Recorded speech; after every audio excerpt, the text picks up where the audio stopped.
قف إلهي وط عد عليك ارتملها تصالة نول نواكن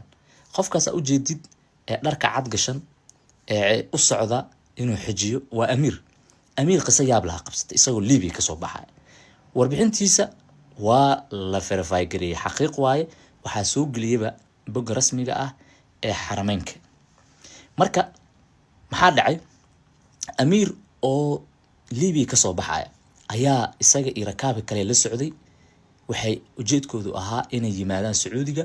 oo ay sanadkan xajiyaan dadkii kale oo dhan Ilaahay waa u fududay oo waxoodii procedure-kii mareen laakiin amiir arimaha asaga ku soo baxay howlihiisii oo dhinaca security-ga ah intii la hubinayay isdajil lahay wuxuu yiri okay waa ogola nasiib daro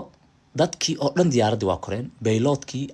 ninkii diyaaradda kaxinayay albaabku u xirtay markii hooshiisa loo soo dhameeyay oo la soo aadayna waa diiday inuu ka furo diyaaradii waa kacday amiir wuxuu dhahay aniga elaboorka kama tagay ilaahan tala saartay waa baxa aniga waa soo niyeystay xajkan aada garoonku joogay diyaaradda markay kacday hawada iska gashay iska socotay waxa dhacday in ninkan qaybta security-ga lagu soo wargeliyay ninkan garoonku jooga diyaaradii inay cilad ku timid oo ay dib u soo noqonayso adduun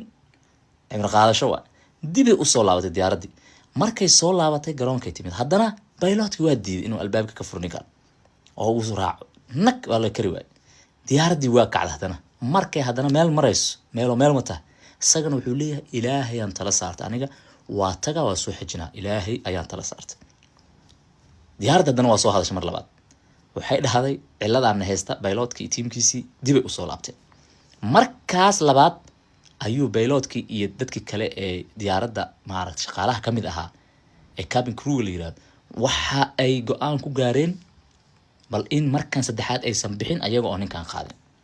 waxa inta ka daran inay isaga ka codsadeen inay sawir la galaan ayagoo la yaabay ninkan sheekadiisa sidii ay diyaaradda ku soo baxday Liibiya Sacuudiga ku imaaday ayagoo nabad qaba oo aan cilad kale ku soo bixin meeshaas waxaa ka fahmay qofku Ilaahay wato waa ahaaday xajka waa tagay hadii uu dhaw loo geynaa sabab kasta iyo cudurdaar kasta iyo culays kasta oo kugu yimaado Ilaahay kii ku dhaafay waa iimaanka ninkan uu leeyahayna waa laga yaab runtii viral noqday muuqaalkiisa baraha bulshada meel kasta ayaa la hadal hayaa amiir nin runtii karaamaysan waay sababtoo ah waxa uu yaqiinsaday awood haday sugnaanayso Ilaahay inuu suganta sida aawadeedna Ilaahay sidoo isaga laga u yeelay u naxariistay u fududeeyay kababan 2 jeer diyaarad soo laabatay oo cilad ku imaatay 2 jeer markii saddexaadna aan cilad ku imaano tagtay 2 jeerna loo diiday isaga cajiib marka waxa waaye Allah lagu xirnaado meeshaasna qofkii nasiib laha tagay insha Allah sanadaha soo socda Ilaahay na geeyo